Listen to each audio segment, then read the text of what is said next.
저와 남자친구는 대학생 때 만나서 10년 동안 연애를 했습니다. 둘 다 직장에서 안정적으로 자리를 잡게 되면서 결혼 계획을 세웠죠. 먼저 양가 부모님께 결혼 허락을 받았고 상견례를 했고 10달 뒤에 결혼식을 올리기로 날짜를 잡았습니다. 결혼이라는 게 보통 일이 아니더라고요. 준비할 게 많았습니다. 그러다 보니 자주 다투게 됐는데 특히 신혼집과 혼수, 결혼식장을 결정할 땐 너무 힘들었습니다. 남자친구의 어머니가 지나치게 간섭을 했기 때문이었습니다. 참다 못해 남자친구에게 어머니 좀 말려보라고 말해봤습니다. 그런데 어른 말씀을 잘 들어야 한다면서 회피하더라고요. 결혼 준비는 삐걱거리면서도 흘러갔습니다. 결혼식장과 스드메 예약, 스튜디오 촬영과 청첩장 제작까지 마쳤습니다. 저는 결혼식 비용을 절반 부담했고 신혼집 전세보증금도 부모님의 지원을 받아서 절반 정도 되는 2억을 보냈습니다. 그런데 결혼을 코앞에 두고 남자친구 어머니와 또다시 갈등이 생겼습니다. 이번엔 예단 문제였습니다. 어머니와 만나서 이 얘기를 나눴는데 원하는 게 너무 많고 까다로우셨습니다. 더 얘기했다가는 감정이 상할 것 같아서 일단 자리를 피했습니다. 그런데 다음 날 남자친구에게 황당한 소리를 들었습니다. 이별 통보였습니다. 제가 어머니에게 무례했다며 결혼을 못하겠다고 하더라고요. 저는 곧바로 남자친구와 어머니에게 사과했지만 반응을 냉담했습니다. 남자친구의 어머니는 저희 부모님에게 전화를 했고 저를 비난하며 파혼을 알려왔습니다. 저와 부모님은 일방적인 파혼에 큰 충격을 받았습니다. 일단 결혼 준비 비용을 정산하고 싶은데 남자친구와 연락이 안 됩니다. 저는 어떻게 해야 할까요?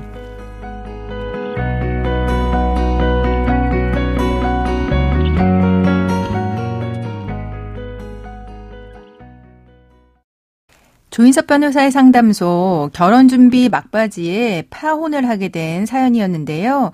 이런 경우 좀 종종 있죠. 네, 결혼 준비 과정에서 결정해야 될 사항들도 많고 큰돈도 오고 가고 또 당사자들뿐만 아니라 양가 가족들도 개입하는 경우가 많아서 준비 과정에서 갈등도 많고 또 그 갈등을 극복하지 못하고 결국에는 파혼에까지 이르는 경우들이 흔한 것 같습니다. 네. 근데 이렇게 결혼을 준비하다가 헤어졌을 때도 이혼할 때처럼 위자료 재산 분할 이렇게 가사소송 절차를 통해서 권리를 보호받을 수 있는 게 있겠죠? 예, 사연의 경우에는 그 법적으로 보면 약혼을 하였다가 해지한 것으로 볼 수 있습니다. 네. 그런데 약혼을 하였다고 해서 또 반드시 결혼을 해야만 하는 것은 아니므로 성질상 약혼은 강제이행을 청구하지는 못합니다. 그렇죠. 약혼했으니 네. 꼭 결혼해라 이런 거는 또 없지 않습니까? 네.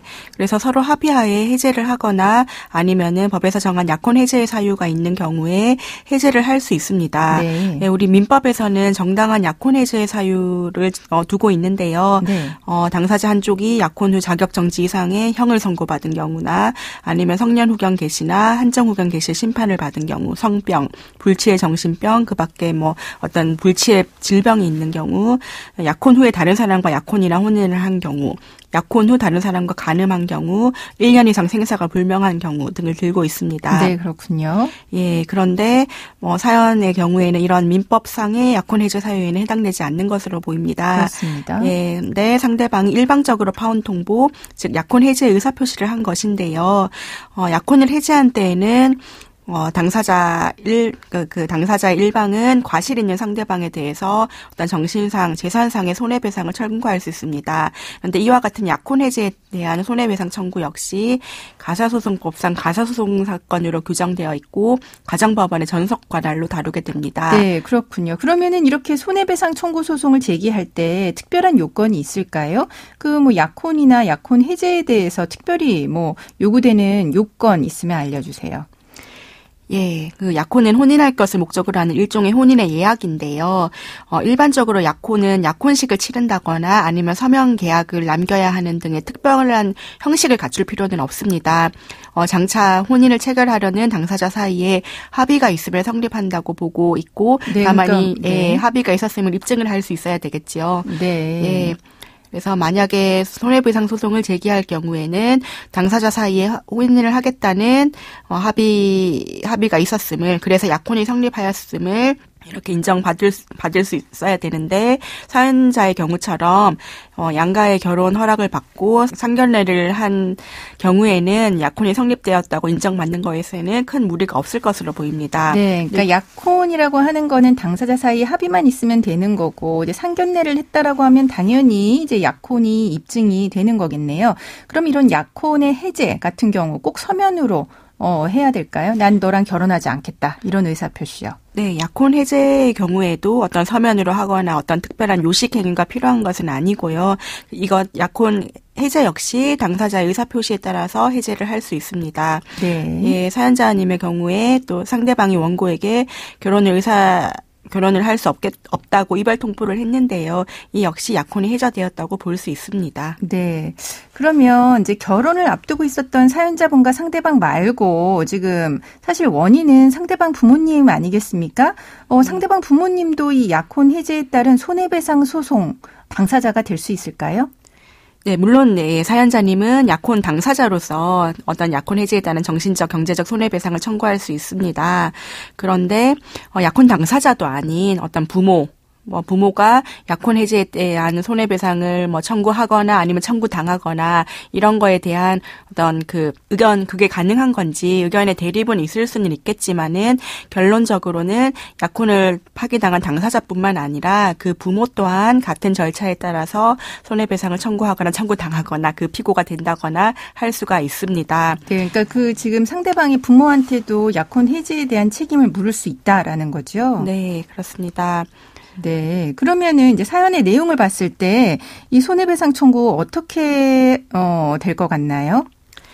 네, 우선 정신적 손해배상, 위자료 인정 가능성을 본다면은 사연의 내용만으로는 두 사람이 결혼을 준비하는 과정에서 의견 차이로 자주 다투었던 것으로 보이고 또 서로 갈등이 누적되다가 종국에는 이러한 결과에 이르지 않았나 하는 생각이 듭니다. 네. 근데 사연자님이나 사연자 부모님이 받았을 정신적인 충격과 고통에 대해서는 충분히 공감이 됩니다만 약혼이 해제된 근본적이고 주된 책임이 꼭 상대방에게만 있었다거나 상대방의 과실이 사연자님에 비해서 월등히 더 크다고 판단되기에는 좀 어려울 것으로 보이고 그래서 위자료를 인정받기에는 좀 어렵지 않을까라는 생각이 듭니다. 네, 그러니까 위자료 자체는 그럼 어렵다. 그럼 결혼 준비에 들어간 비용은요? 네, 준비 비용과 관련해서는 만약에 상대방의 과실이나 유책으로 인한 약혼 해제임이 명백하다면은 재산상 손해배상 역시 받을 수 있습니다. 그런데 상대방의 과실이 명백하지 않을 경우에 어떻게 되는지와 관련해서는 대법원은 약혼이 해제되는 경우에 약혼 예물에 대한 원성회복 청구를 인정하고 있는 그런 사례가 있고 또 형평의 원칙에 비추어서 사연자님은 결혼을 위해 부담한 비용을 정산받는 것이 가능합니다. 예, 그런데 이미 지출하고 남아있지 않은 스튜디오 촬영 비용이나 청첩장 제작비나 예식장 예약금 등과 같은 어떤 매몰 비용의 성격을 가진 비용들은 좀 돌려받기는 어려울 것으로 보이는데요. 그런데 신혼집 전세 보증금 쪽으로 보냈던 2억 원에 대하여는 상대방으로부터 반환받을 수 있을 것으로 보입니다. 네, 그러면은 지금까지 상담 내용을 정리해 보자면 약혼 해제의 경우 남자친구의 일방적인 파혼 통보에 대해서 정신적 또는 재산상의 손해배상 청구를 생각해 볼 수 있는데요. 이러한 약혼은 특별한 형식 없이 성립이 되고요. 또 약혼 해제, 우리 결혼하지 말자라고 하는 것도 특별한 형식 없이 그냥 의사표시로 가능합니다. 사연자분의 부모님도 만약에 딸의 약혼 파기로 인해서 정신적 고통을 당했다라고 하는 이유로 위자료 청구를 하는 것은 가능합니다만 지금 사안 같은 경우는 위자료 자체는 인정되기는 좀 어려워 보이고요. 다만 결혼 준비 비용에 대한 원상 회복 청구나 전세 보증금 반환 2억 원 반환 자체는 가능할 걸로 보여진다라고 정리해 드렸습니다. 지금까지 조윤영 변호사와 함께했습니다. 감사합니다. 조인섭 변호사의 상담소는 유튜브를 통해서 다시 듣게 하실 수 있습니다. 궁금한 점이나 건의할 사항 있으면 댓글을 달아주세요.